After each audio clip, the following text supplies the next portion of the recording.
ओम अज्ञानतिमिरान्धस्य ज्ञानाञ्जनशलाकयः चक्षुरुन्मिलितं येन तस्मै श्रीगुरुवे नमः। हरे कृष्णा। आज गीता श्रृंखला के सत्र क्रमांक 257 में आप सभी भक्तों का हार्दिक स्वागत है। आज हम श्रीमद् भागवत गीता के 7वें अध्याय के जो कि है भगवत ज्ञान श्लोक क्रमांक 19 का अध्ययन करेंगे। तो आइए, श्लोक इस प्रकार है। बहुनाम जन्मनामन्ते ज्ञानवान् मां प्रपदन्ते वासुदेवः सर्वमिति स महात्मा सुदुर्लभः। अर्थात भगवान श्री कृष्ण कहते हैं कि अनेक जन्म जन्मांतर के बाद जिसे सचमुच ज्ञान होता है वह मुझको समस्त कारणों का कारण जानकर मेरी शरण में आता है, और ऐसा महात्मा अत्यंत दुर्लभ है। भक्तों, अगर इस श्लोक का संबंध पिछले वाले श्लोक से देखा जाए तो जब पिछले वाले श्लोक में भगवान श्री कृष्ण ने कहा था जो मेरे ज्ञान को प्राप्त है उसे मैं अपने ही सम्मान मानता हूँ, वह मेरी दिव्य सेवा में तत्पर रहकर मुझ सर्वोच्च उद्देश्य को निश्चित रूप से प्राप्त करता है। भगवान के मुख से ऐसे शब्द सुनकर कि जो दिव्य ज्ञान में स्थित रहता है, जो पूर्ण ज्ञान रखता है मेरे बारे में, वो मुझे मेरे समान ही प्रिय है। अर्जुन के मन में जिज्ञासा उत्पन्न हुई भक्तों कि भगवान, ऐसे व्यक्ति कौन है जो आपकी शरण में आ सकता है? कौन भक्त है, उनके लिए योग्यता क्या होनी चाहिए जो पूर्ण रूप से ऐसी देवी चेतना रखते हुए आपकी शरण में आ सकते हैं? तो उन संशयों का निवारण करते हुए श्री कृष्ण इसमें कह रहे हैं कि अनेक जन्म जन्मांतर के बाद भक्तों, अगर आप और हमें लगता है कि जुम्मा जुम्मा 7 दिन भक्ति करके हम भगवत धाम चले जाएंगे, कुछ समय से श्रील प्रभुपाद की कृपा से टूटी फूटी गिरते उठते पटकते 16 माला जप कर रहे हैं और सोचते हैं कि हम महान भक्त हो गए, हमें तो भगवत धाम का टिकट है, हमारे लिए तो कंफर्म हो जाएगा। तो यहाँ पे ये भगवान श्री कृष्ण का जो संदेश है उसे समझते हुए हमें सचेत होना चाहिए। भगवान कह रहे हैं कि अनेक जन्म जन्मांतर के बाद जिसे सचमुच ज्ञान हो जाता है, वास्तविक ज्ञान हो जाता है कि श्री कृष्ण है वही समस्त ऐश्वर्यों के स्वामी है, संपूर्ण सृष्टि के स्वामी है, और एकमात्र शरण ग्रहण करने योग्य भगवान श्री कृष्ण है। बाकी तथाकथित अन्य देवी देवताओं या किसी व्यक्तियों की शरण में जाएंगे, वो मात्र और मात्र हमारे अनेक जन्म बंधन के कारण बनेंगे। जिसे वास्तविक ज्ञान हो जाता है और श्री कृष्ण की शरण में चला जाता है, वह मुझको समस्त कारणों का कारण जानकर मेरी शरण में आता है, और उस वही व्यक्ति समस्त कारणों का कारण ईश्वर परम कृष्ण सच्चिदानंद विग्रह अनादिर आदिर गोविंद सर्व कारण कारण, ब्रह्मा जी जैसे महापुरुष है वो इसकी घोषणा करते हुए कह रहे हैं कि कृष्ण है वो परम ईश्वर है, समस्त कारणों के एकमात्र कारण है वो भगवान श्री कृष्ण है। और जिस महात्मा को ब्रह्मा जी की भांति ऐसा ज्ञान हो जाता है, वही व्यक्ति भगवान श्री कृष्ण की शरण में जाता है, उन्हें समस्त कारणों का कारण मानकर। ऐसा महात्मा अत्यंत दुर्लभ है और हर कोई व्यक्ति मुंह उठा के आके ऐसे भक्ति नहीं कर सकता, उस पद को प्राप्त नहीं कर सकता। भक्तों, स्वयं श्री कृष्ण कह रहे हैं कि ऐसा महात्मा अत्यंत दुर्लभ है। तो इस भगवान की इस वाणी को सुनकर हमें आश्वासन मिलता है कि इस जगत में अगर ज्यादा लोग भक्ति की तरफ आकर्षित नहीं हो रहे तो इसमें कोई आश्चर्य करने की बात नहीं है, क्योंकि जो भक्ति का भाव है, जो भक्ति का मार्ग है, बहुत ही विरले ही प्राप्त कर पाते हैं। मनुष्याणाम सहस्रेषु कच्चित यतते सिद्धय यततामपि सिद्धानाम कच्चित माम वेति तत्वतः। श्री कृष्ण कहीं जगह कह चुके हैं कि ये मार्ग है वो किसी खाने पीने का काम नहीं है, सूरनो काम से भक्ति करनो। भक्तों, कोई सामान्य व्यक्ति इस राह पर नहीं चल सकता। जैसे जीवन में थोड़े संकट आते हैं, कष्ट आते हैं, दुख आते हैं, व्यक्ति ढिलडुल जाता है, व्यक्ति की श्रद्धा डगमगाने लगती है, क्योंकि जो खरा सोना है वही तो उसमें टिका रहेगा, वरना जो अनेक प्रकार के भौतिक कामनाओं से लेकर भगवान के पास गए थे और जब जीवन में संकट आते हैं, परीक्षा की घड़ी आती है, तब व्यक्ति डगमगा जाता है। राजा हरिश्चंद्र स्वयं अपना साम्राज्य किसी को दान में देकर अपने परिवार को भी बेच दिया, फिर भी धर्म के रास्ते पर अड़िग रहे, उन्होंने अपना धर्म का रास्ता नहीं छोड़ा। भक्तों, वह व्यक्ति है वो भगवान को प्रिय होता है। नरसिंह मेहता का दृष्टांत आता है कि सर्वस्व लौटाकर भी श्री कृष्ण की शरण में पूर्ण श्रद्धा रखी। मीराबाई भक्तों अपने सामाजिक तरीकों को देखते हुए उस समय भी उन्होंने पूर्ण रूप से श्री कृष्ण की शरणागति बनाए रखी। वह फिर भगवान को प्रिय होता है। पांडव जीवन में कितने संकट आए, कितने कष्ट आए, उनको घर से निकाल दिया, घर में आग लगा दी, छोटे भीम को जहर देकर मारने का प्रयास किया गया भक्तों, उनका सारा का सारा साम्राज्य वो छीन लिया गया, उनकी पत्नी के साथ भरी सभा में दुर्व्यवहार करने का प्रयास किया गया भक्तों, एक से बढ़कर एक उनके साथ अन्याय हुआ, फिर भी वो श्री कृष्ण को अपना एकमात्र आराध्य मानकर उनकी ही शरण में गए। उन्होंने भगवान के ऊपर से अपनी जो श्रद्धा थी वो डगमगाई नहीं। हमारे जीवन में थोड़े से संकट आते हैं, हम कहते हैं कि मैं तो इतनी भक्ति करता हूँ, फिर मेरे जीवन में संकट क्यों भगवान? भक्ति का भय नहीं पता हमको और कहते हैं कि हम भक्ति कर रहे हैं। जुम्मा 7 दिन हुए भक्ति में आके और कहते हैं हम तो महान भक्त हो गए, फिर मेरे जीवन में सब आराम से ही चलना चाहिए। ऐसा कहीं नहीं लिखा हुआ है कि जो भक्ति करता है उसके जीवन में संकट नहीं आएंगे। संकट आएंगे, कष्ट आएंगे, परंतु जो भगवत गीता के ज्ञान को अपने जीवन में धारण किया है, जिसने श्री कृष्ण के शरण कमल रूपी नाव का आश्रय लिया है, वह व्यक्ति उन दुखों से घबराएगा नहीं, कष्टों से घबराएगा नहीं, वो उनका सामना करने का हौसला प्राप्त करेगा, शक्ति प्राप्त करेगा, सामर्थ्य प्राप्त करेगा और अर्जुन की भांति भक्तों जीवन में सफलताओं के शिखर पर पहुंचेगा। भक्ति या दिव्य अनुष्ठानों को करता हुआ जीव अनेक जन्मों के पश्चात इस दिव्य ज्ञान को प्राप्त कर सकता है कि आत्म साक्षात्कार का परम लक्ष्य श्री भगवान है। श्रील प्रभुपाद तात्पर्य में लिखते हैं कि भक्ति या दिव्य अनुष्ठानों का पालन करते हुए व्यक्ति अंततः इस ज्ञान को अर्जित कर सकता है कि जीवन का परम लक्ष्य क्या है, भगवान श्री कृष्ण के शरण कमल। भागवतम 4.23.12 में वर्णन आता है, जब महाराज पृथु देहात्म बुद्धि से पूर्ण रूप से मुक्त हो गए तो उन्होंने भगवान श्री कृष्ण को परमात्मा रूप में प्रत्येक के हृदय में स्थित देखा। पृथु महाराज का दृष्टांत आता है भक्तों भागवतम में। जब वो देहात्म बुद्धि से मुक्त हो गए, देहात्म बुद्धि का अर्थ है कि देह से संबंधित बुद्धि रखना, मैं शरीर हूँ, शरीर से संबंधित जो भी रिश्ते हैं उनके साथ आदान प्रदान करना, शरीर को ही अपना मान के उनके तरीके से ही दूसरों के साथ आदान प्रदान करना और जीवन में सुख और दुख का अनुभव करना। जब उस देहात्म बुद्धि अर्थात मैं देह हूँ इससे मुक्त हो गए और अपने आप को आत्मा के रूप में देखने लगे, तब पृथु महाराज तब उन्होंने भगवान श्री कृष्ण को परमात्मा रूप में प्रत्येक के हृदय में स्थित देखा। जिसका अर्थ है हमें बहुत ही सुंदर शिक्षा मिलती है भक्तों कि जब तक हम देहात्म बुद्धि से मुक्त नहीं होंगे, हम अपनी वास्तविक स्थिति अर्थात हम आत्मा है उसको नहीं पहचान पाएंगे और परमात्मा प्रत्येक हृदय में, प्रत्येक जीव के हृदय में स्थित है उसको भी नहीं जान पाएंगे। इस प्रकार उनसे सारे आदेश पाने में समर्थ होने पर उन्होंने योग तथा ज्ञान की अन्य सारी विधियां त्याग दी। इस प्रकार जब उन्होंने देखा कि परमात्मा प्रत्येक जीव के हृदय में स्थापित हैं और वो जीव को निर्देश देते हैं कि किस प्रकार कार्य करना है, तब उन्होंने जीवन में अनेक प्रकार के तथाकथित योग की और अनेक प्रकार के अनुष्ठानों की सारी विधियां त्याग दी। जो श्री कृष्ण ने कहा था कि सर्वधर्मान् परित्यज्य, उसका पालन करते हुए मात्र श्री कृष्ण की शरण में गए। ज्ञान तथा योग की सिद्धियों में भी उनकी रुचि नहीं रह गई, क्योंकि उन्होंने पूरी तरह यह अनुभव किया कि जीवन का परम लक्ष्य तो श्री कृष्ण की भक्ति है और जब तक योगी तथा ज्ञानी कृष्ण कथा के प्रति आकर्षित नहीं होते, संसार संबंधी उनके सारे भ्रम मोह कभी दूर नहीं होते।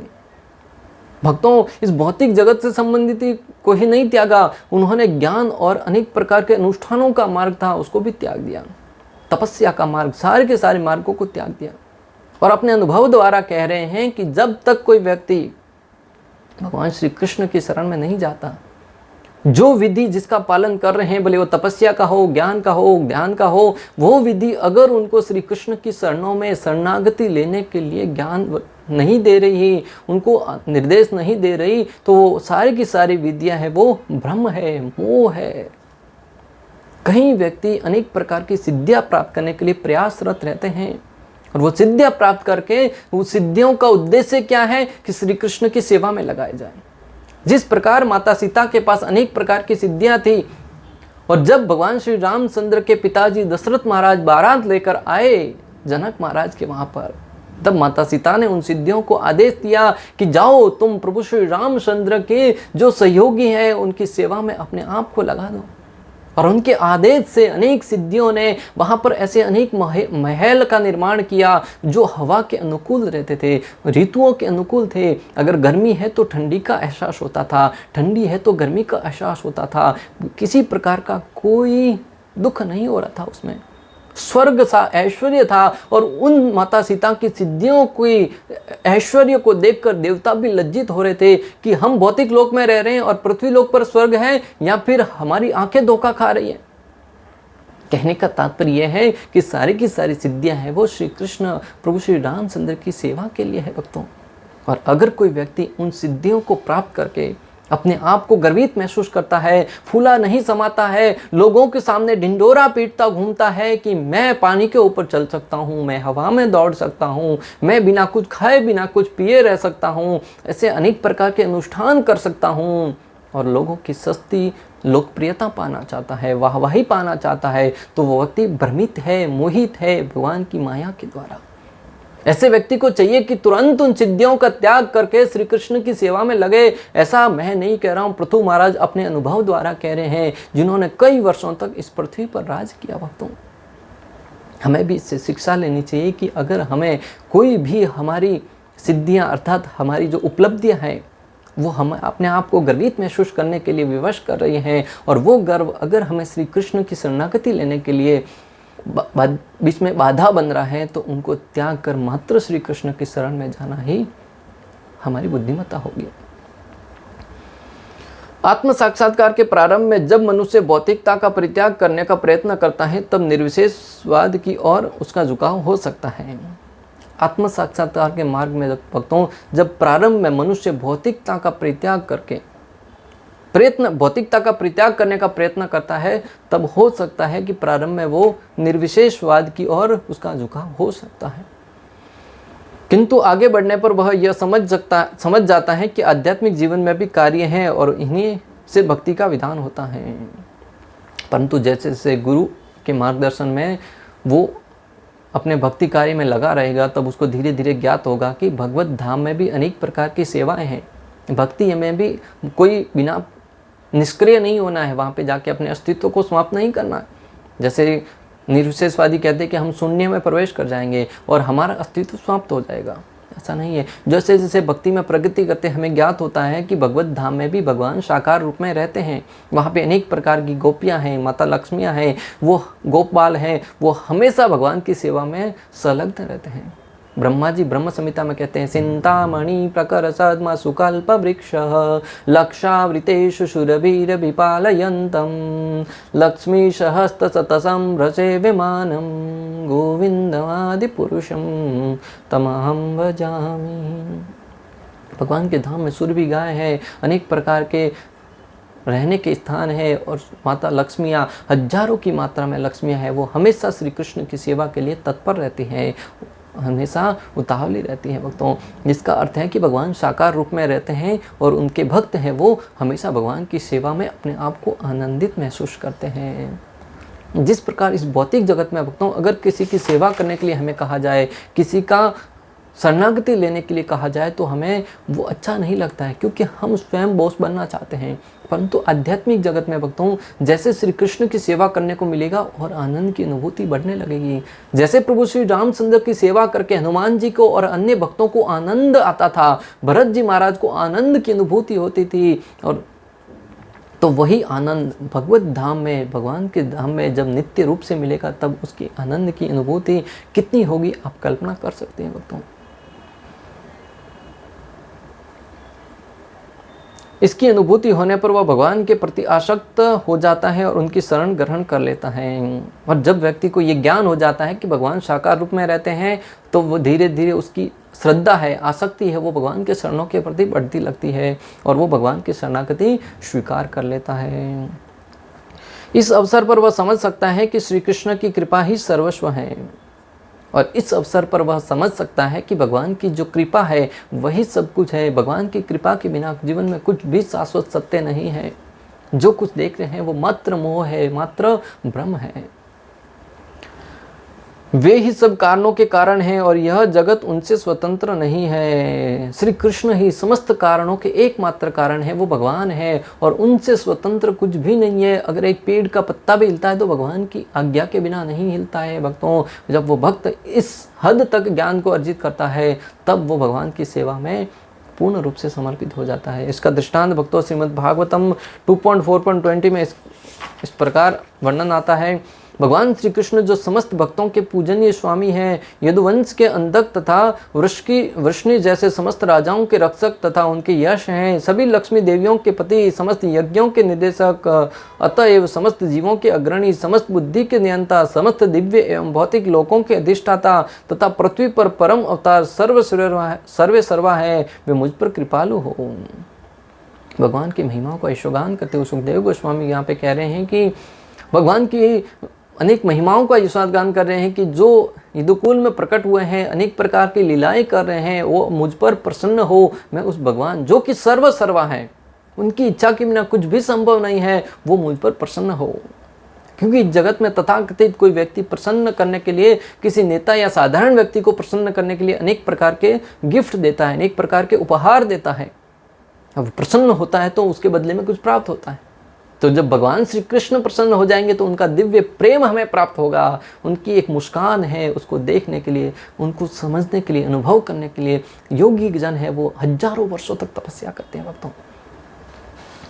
इस प्रकार वह इस भौतिक जगत को आध्यात्मिक विविधताओं का विकृत प्रतिबिंब मानता है और अनुभव करता है कि प्रत्येक वस्तु का परमेश्वर कृष्ण से संबंध है। और जैसे जैसे उसको ज्ञान वर्धन होने लगता है, वह धीरे धीरे इस भौतिक जगत को आध्यात्मिक जगत का प्रतिबिंब अर्थात साया मानता हुआ वो विकृत प्रतिबिंब उनका अनुभव करता है कि प्रत्येक वस्तु, और धीरे धीरे अनुभव करने लगता है कि प्रत्येक वस्तु श्री कृष्ण की सेवा के लिए है, श्री कृष्ण की अधिष्ठता में ही कार्य करती है और श्री कृष्ण की ही है। इस प्रकार की वासुदेवमयी व्यापक दृष्टि होने पर भगवान श्री कृष्ण को परम लक्ष्य मानकर शरणागति प्राप्त होती है। और इस प्रकार के जब वासुदेवमयी बुद्धि हो जाएगी, हमारी चेतना हो जाएगी, तब जीव निश्चित रूप से भगवान श्री कृष्ण को ही अपना आराध्य मानकर उनकी ही शरणागति स्वीकार करके उनकी सेवा में संलग्न हो जाएगा। ऐसे शरणागत महात्मा दुर्लभ हैं, और ऐसे शरणागत महात्मा श्री कृष्ण कह रहे हैं कि बहुत दुर्लभ हैं। क्योंकि तो आज तथाकथित व्यक्ति मंदिर जाता है, घंटी बजाकर कुछ धन हुंडी में डालकर वापस आ जाता है, कहता है मैं बड़ा भक्त बन गया हूँ, मैं तो भक्त बन गया हूँ। परंतु भक्ति की परिभाषा क्या है भक्तों? यहाँ पे श्रील प्रभुपाद तात्पर्य में समझा रहे हैं कि भक्त कौन है, महात्मा कौन है, जो धीरे धीरे श्रद्धा अपनी कैसे बढ़ाता है और समस्त कार्यों का एकमात्र भोक्ता श्री कृष्ण को मानता है, संपूर्ण सृष्टि का स्वामी भगवान श्री कृष्ण को मानता है, प्रत्येक वस्तु का स्रोत भगवान को मानता है और उस प्रकार उसी वस्तुओं को भगवान की सेवा में लगाता है। अब ऐसा महात्मा भगवान को अत्यंत प्रिय है और ऐसा महात्मा अत्यंत दुर्लभ है। हम अपने आप को भक्त मानते हैं, परंतु क्या हमारे अंदर ये गुण है? हम तो छोटे से घर के मालिक हैं, उसमें भी कहते हैं कि ये घर मैंने अपनी शक्ति से, अपने सामर्थ्य से मैंने बनाया है। भक्तों, जब स्वयं के भोग की बात आती है तो अनेक प्रकार के अनुष्ठानों को बनाकर खाते हैं, परंतु जब भगवान को अर्पण करने की बात आती है तब मात्र 2-4 कौर ही भगवान के सामने रख देते हैं। कहते हैं भगवान थोड़े ही खाते हैं। जब भगवान खाते नहीं तो फिर भगवान से प्राप्त करने की आशा क्यों रखते हो? जब देने की बात आती है तब तो भगवान को मात्र मूर्ति मान बैठते हैं, भगवान को मात्र अर्श विग्रह मान बैठते हैं, और जब प्राप्त करने की बात आती है तब भगवान को ही संपूर्ण सृष्टि का मात्र मालिक मानते हैं कि भगवान आपके बस में क्या नहीं है, आप चाहे तो क्या नहीं दे सकते। जब भगवान कुछ क्या नहीं दे सकते ऐसी भावना आपके अंदर है तो देते वक्त भी ऐसा क्यों भाव नहीं आता कि भगवान आप क्यों ग्रहण नहीं कर सकते? श्रील प्रभुपाद कहते थे कि जब भगवान को भोग अर्पण करें तब एक 25 वर्ष के नवयुवक जितना भोजन करता है उतना भोग भगवान को अर्पण करना चाहिए। हम भगवान के सामने मात्र 4-5 को रख देते हैं कि भगवान तो इतना ही बहुत है, परंतु भगवान है वो भोग ग्रहण करते हैं। आज की तारीख में तो भगवान वैसे उसको ग्रहण भी नहीं करते हैं, अगर ग्रहण करते हैं अपनी दृष्टि मात्र से, अगर वो वास्तविक रूप में खाने लगते तब तो जीव भगवान को देने से भी कतराता। भक्तों, तो हमें भगवान के सामने जब अर्पण करें तब भी ये भाव आना चाहिए कि भगवान यहाँ पे है और वो स्वीकार कर रहे हैं। जब उनके भगवान की दृष्टि उन पर पड़ेगी और उस प्रसाद को हम प्रसाद रूप में स्वीकार करेंगे भोग को, तब हमारी मति है वो शुद्ध हो जाएगी, हमारा हृदय वो शुद्ध हो जाएगा और हमारे अंदर भक्ति कहीं ना कहीं थोड़ी बहुत जागृत होगी। छांदोग्य उपनिषद 5.1.15 में कहा गया है, नवे वांचो न संशुषि न श्रोणा श्रोत्राणि न मानासि त्याच्यते प्राणम इति एवाच्यते प्राणो हेवतानि सर्वाणि भवन्ति। जीव के शरीर की बोलने की शक्ति, देखने की शक्ति, सुनने की शक्ति, सोचने की शक्ति ही प्रधान नहीं है। जीव को सुनने की, बोलने की, खाने पीने की यही शक्ति मात्र प्रधान नहीं है। समस्त कार्यों का केंद्र बिंदु तो ये जीवन है, प्राण है। समस्त कार्यों का केंद्र बिंदु क्या है? प्राण। जब अंदर से प्राण निकल जाते हैं तो जीव वही है, शरीर वही है, मुख भी वही है, कान भी वही है, आंख भी वही है, पूरा का पूरा सौंदर्यवान शरीर भी वही है, परंतु उस समय वह व्यक्ति आदान प्रदान नहीं करता। न तो खा सकता है, न सुन सकता है, न पी सकता है, न देख सकता है। इसका अर्थ है कि संपूर्ण शक्ति का स्रोत क्या था? आत्मा, प्राण थे। जैसे ही प्राण निकल गए, व्यक्ति धराशायी मिट्टी में मिल जाता है। इसी प्रकार भगवान वासुदेव या भगवान श्री कृष्ण ही समस्त पदार्थों में मूल सत्ता है। इस देह में बोलने, देखने, सुनने तथा सोचने आदि की शक्तियाँ, किंतु यदि वे भगवान से संबंधित न हो तो सभी व्यर्थ हैं। इसी प्रकार इस जगत में समस्त शक्तियों का स्रोत क्या है? भगवान श्री कृष्ण। हमारे अंदर बोलने की शक्ति है, खाने की शक्ति है, सोचने की शक्ति है, विचार करने की शक्ति है, सुनने की शक्ति है, देखने की शक्ति है, परंतु ये सारी की सारी शक्तियाँ अगर भगवान से संबंधित ना हो, अर्थात हम अपनी आँखों को भगवान के अर्थ विग्रहों का दर्शन करने में न लगाएं, हमारे कानों को श्री कृष्ण की कथा सुनने में न लगाएं, हमारे मुखमंडल को भगवान के यशोगान में न लगाएं, हमारे शरीर को भगवान की सेवा में न लगाएं, तब ये सारे के सारे शक्तियाँ होते हुए भी ये सारे के सारे शक्ति व्यर्थ है भक्तों। इसलिए हमें अपने प्रत्येक अंग को भगवान की सेवा में लगाना है, तभी हमारे जीवन की सार्थकता सिद्ध होगी। वासुदेव सर्वव्यापी हैं और प्रत्येक वस्तु वासुदेव है। भगवान श्री कृष्ण अत्र तत्र सर्वत्र व्याप्त हैं। जब हिरण्यकशिपु ने प्रहलाद महाराज से पूछा कि कहाँ है तुम्हारे भगवान, क्या इस खंबे में भगवान है, क्या वहाँ पे भगवान है, क्या यहाँ पे भगवान है, कहाँ है तुम्हारे भगवान, तब प्रहलाद महाराज कहते हैं अत्र तत्र सर्वत्र, भगवान श्री कृष्ण तो प्रत्येक जगह विद्यमान है। अंडांतरस्थ परमाणु चानांतरस्थम, कण कण में विद्यमान है, प्रत्येक जीव में परमात्मा रूप में विद्यमान है और कण कण में भी भगवान श्री हरि है, वो विद्यमान है। तो वासुदेव श्री कृष्ण है, वो सब जगह विद्यमान है और संपूर्ण सृष्टि है वो भगवान में विद्यमान है। अतः भक्तगण पूर्ण ज्ञान में रहकर शरण ग्रहण करता है। अतः जो भक्त है वो पूर्ण ज्ञान में, जिसे ये ज्ञान हो जाता है कि परमात्मा है वो प्रत्येक कण में विद्यमान है, संपूर्ण सृष्टि श्री कृष्ण की शक्ति है, संपूर्ण सृष्टि है वो श्री कृष्ण में समाहित रहती है, भौतिक प्रकृति है वो भगवान की अध्यक्षता में कार्य करती है। और जो ज्ञान ये स्वीकार कर लेता है कि ऐसा ज्ञान जिसको हो जाता है, वह महात्मा पूर्ण रूप से भगवान की सेवा में अपने आप को लगाएगा। और ऐसे महात्मा भगवान श्री कृष्ण कहते हैं कि अत्यंत दुर्लभ है, और हमें इस ज्ञान को अनेक लोगों को प्रदान करके ऐसे महात्माओं के हृदय में भगवान श्री कृष्ण की भक्ति को जागृत करना है, ताकि उस दिव्य ज्ञान के द्वारा वह तो प्रसन्न हो, भगवान के साथ अपने संबंध को जानकर श्री कृष्ण की सेवा में लगे, और बाकी अन्य लोगों को भी इसका ज्ञान देकर उनको भी भगवान की सेवा में लगाए। क्योंकि महाप्रभु ने कहा था, यार देख तारे कह कृष्ण उपदेश, हमारा आज्ञा है गुरु होना तार ऐ देश। महाप्रभु कहते हैं कि जहाँ भी जिस किसी को भी देखो उसे मेरे विषय में ज्ञान प्रदान करो, श्री कृष्ण का भक्ति का ज्ञान प्रदान करो। मेरी आज्ञा है कि प्रत्येक व्यक्ति को गुरु बनना है। गुरु बनने का अर्थ ये नहीं कि तुम गादी पे जाके बैठ जाओ, लोगों की सेवाएं स्वीकार करते रहो। गुरु का अर्थ है जो कुछ आपने सुना है, जो कुछ समझा है, यथाशक्ति यथासंभव दूसरों को बताते जाओ। और जब प्रत्येक व्यक्ति इस कार्य में लगेगा, तब इस जगत में अलख जग जाएगी। प्रत्येक व्यक्ति है वो ज्ञान प्रदान करने वाला होगा, और उस अवस्था में लोग हैं वो ज़्यादा से ज़्यादा लाभ प्राप्त कर पाएंगे। इस प्रकार श्लोक क्रमांक 19 का भक्ति वेदांत तात्पर्य पूर्ण हुआ। अंत तक हमारे साथ बने रहने के लिए आप सभी का हृदयपूर्वक प्रेम पूर्वक बहुत बहुत धन्यवाद। श्रील प्रभुपाद की जय, श्री श्री राधा गोपीनाथ भगवान की जय, श्रीमद् भगवद गीता की जय। हरे कृष्णा कृष्ण कृष्ण हरे हरे, हरे राम